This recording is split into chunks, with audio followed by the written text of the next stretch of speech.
It's a very expensive process becoming an opera singer.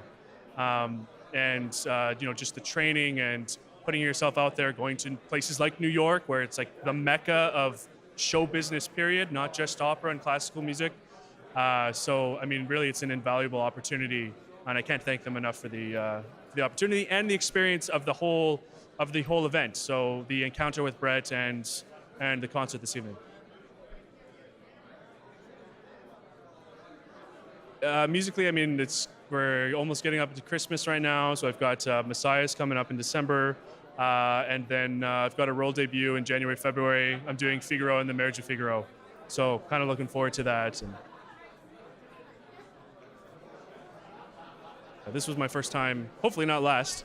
I hope to do more with them. I think it's a great initiative, and like I said in the interview on the radio, it's just something that young singers need. It just smooths over that gap from the formal training into becoming a full-fledged professional, where those years can be very tough and grueling. So any support that anyone can give is necessary and appreciated. Well, when I was in the ensemble studio at the Canadian Opera Company, they were doing the encounter in one of the studios. So I just happened to walk in thinking the studio was free and I was going to just practice something. And I happened to walk in on a masterclass, which was, I found out later was the encounter. I believe it was with Sonja Radvanovsky.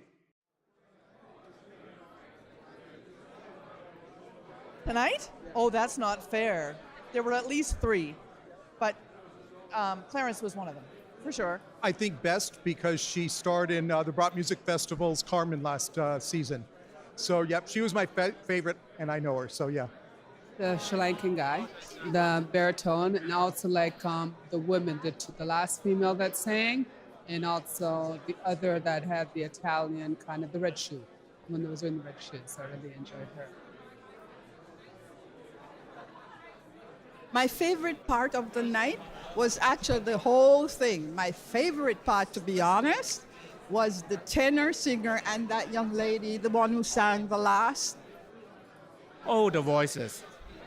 I love the music, and everybody was just wonderful. It puts me in a different dimension. I've been going to live opera for 50 years, 1967. So anytime I hear opera, I'm happy. I heard about it because my cousin is a sponsor this evening. Well, I won the grant last year, so. I heard about it, I believe, on Facebook. I think that's where I first saw it. Yeah. Oh, I was invited through a friend that she's working with one of the organizers who's been part of it for a long time. So I followed the instructions and I showed up and I arrived.